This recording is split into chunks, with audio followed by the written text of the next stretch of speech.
And the fruit on the tree is going to match the root of the tree every time. So instead of painting, well, before I get to that, the inability to expect is the root. Now, why can't we expect? Why do we have a hard time believing that we can do things? Like believing that we can do whatever the thing is. I really believe it's because we don't understand who we are based on whose we are. Like if I see a common human fault in us humans, it is that we do not understand who we are based on whose we are. And so we live well below our potential because we don't understand that potential is the difference between who we are and who we could be. And we do that perpetually because of our lack of belief in what God said about us. That's a bold statement, ain't it? No, I believe what God said about me. Oh, is that a fact? Have you been following the first command? I didn't say the first commandment, because the first commandment, the 10 commandments came thousands of years after the first command. The first thing God ever said to a human being was, be fruitful. What's fruit?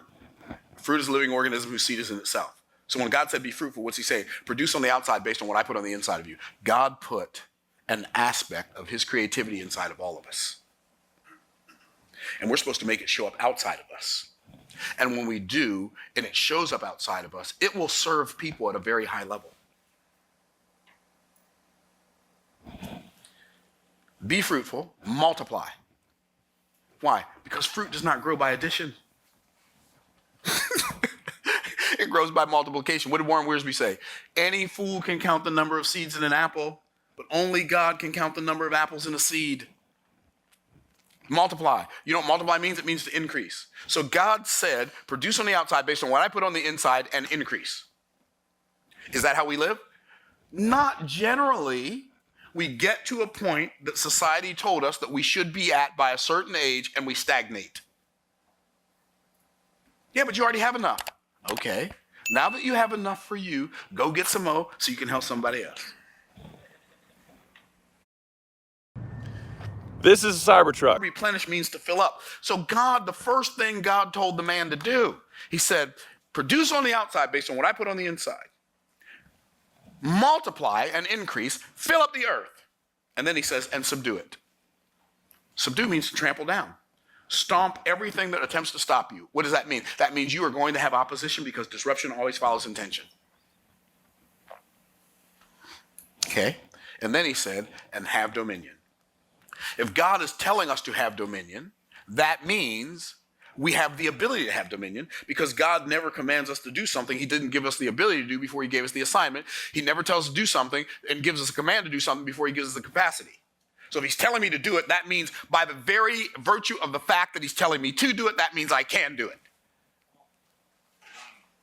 And so I bought more into my identity, all of the things that all the people around me my whole life told me I am not tall enough, not pretty enough, not athletic enough, not strong enough, not smart enough, not mathematically inclined enough.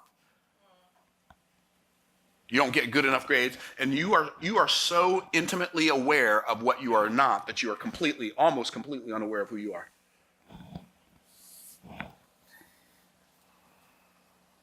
That's the identity.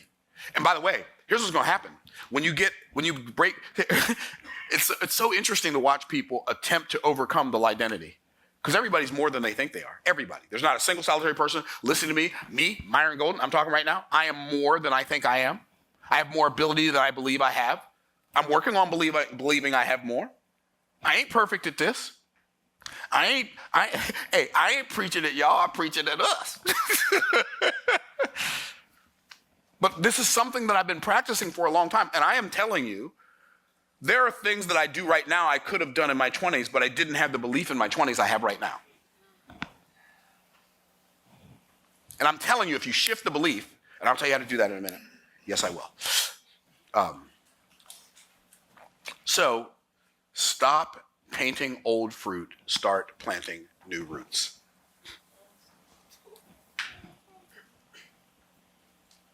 How do you do that? Oh, if I could just introduce you to you. if I could just introduce you to you and help you begin to become even a little more aware of what it means when it says we're made in the image and the likeness of God. How can you believe that you're weak or that you're too tired or not smart enough or not young enough or not old enough? How can you possibly believe that when you're made in the image of a great God? How can you believe you're less than anything but great? I don't have the ability to believe that you're less than something that's great. And I know I get on people's nerves believing in their greatness sometimes. I get it. But I can't stop because it's an awareness that I've become more aware of, and I can't stop believing in your ability to become more than you've been being. But how do I do it?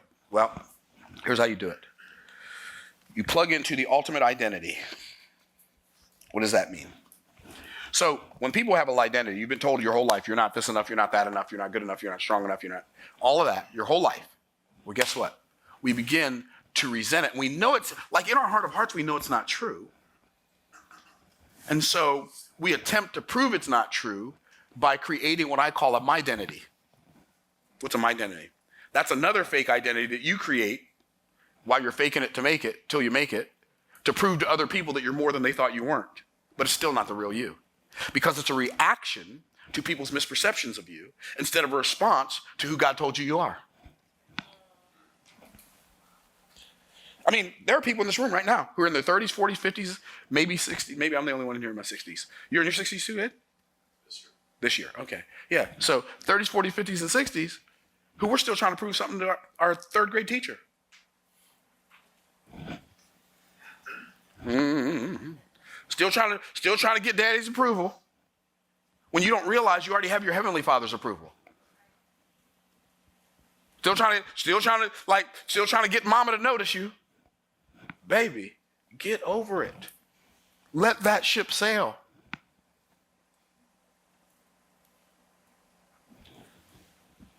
Until you get your identity from the ultimate identity, Moses asked God when he got ready to go to Pharaoh, who shall I say has sent me? God's answer confused me for decades. Tell him that the I am that I am has sent thee. We doing tongue twisters now? I'm already stuttering. Now I got to go do a tongue twister. Right? But see, we don't understand the significance of that. When God said, I am that I am, he is the essence of everything. I am that I am. What I am. The I am that created everything out of nothing, I am that I am. The I am that sent the flood, I am that I am. The I am that sent fire and brimstone from heaven to destroy Sodom and Gomorrah, I am that I am. The God that called Abram away from his country, away from his kindred, and away from his father's house, I am that I am. To go to a land that he couldn't even know where it was until he got there, I am that I am. The God that spoke to Moses, the God who gave Moses the commandments on the tablet, I'm that I am. The one that parted the Red Sea, I am that I am. And you think your problem's too big for me? You are the one that's confused. If you can believe, if you can, will you have compassion on us and help us? If you can believe, all things are possible to him that believes. Believe it or not. Thanks for watching.